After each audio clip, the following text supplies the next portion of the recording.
teman yang so akrab, ya. Kita ambil dalam Yohanes 15 ayat 15, dikatakan bahwa aku tidak menyebut kamu lagi hamba, sebab hamba tidak tahu apa yang diperbuat oleh tuannya.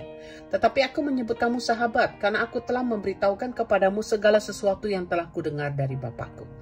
Jadi dalam Yohanes 15 ayat 15 ini, Yesus mengupgrade status para muridnya. Dari seorang hamba menjadi sahabat Yesus. Oleh karena itulah Yesus katakan, aku tidak menyebut kamu lagi hamba, ya, tetapi sahabat. Nah, kata hamba memiliki pengertian tentang seseorang yang kehilangan hak pribadinya, melainkan menyerahkan seluruh haknya kepada tuannya. Jadi tugas seorang hamba itu adalah melayani Tuhannya dengan sepenuh hati. Gak bisa protes, gak bisa nolak. Jadi nunut wae, ya. Nah, sementara kata sahabat yang dipakai oleh Yesus ini dipakai kata philos, yang berarti seorang sahabat yang Yesus kasihi seperti keluarga. Nah, dengan demikian kita dapat menyimpulkan bahwa kata hamba ini memiliki penekanan tentang ketaatan yang penuh dan tanggung jawab dalam melakukan tugas. Dan kata sahabat itu memiliki prioritas penekanan sebuah hubungan atau relationship, ya.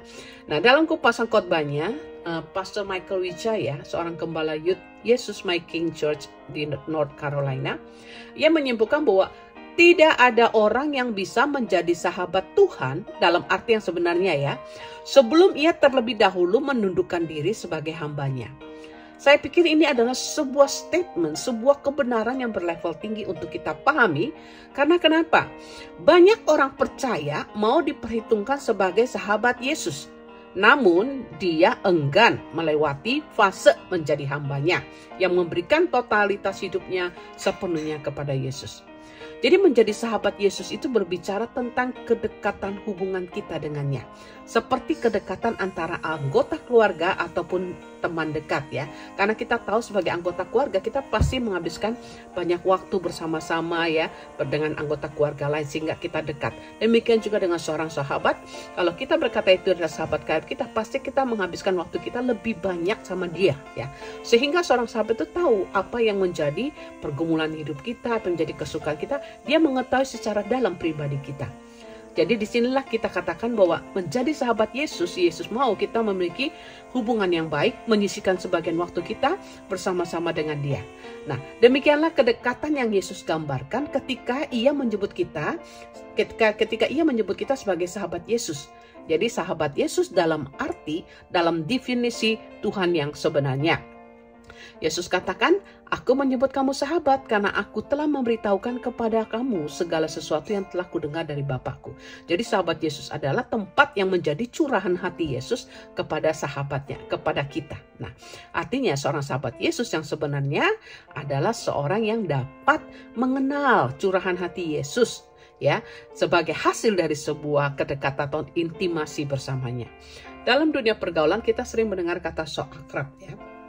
Kita istilahkan ini untuk orang yang teman kita yang kita nggak terlalu dekat. Tapi kalau ketemu itu kayak kelakuannya atau tuh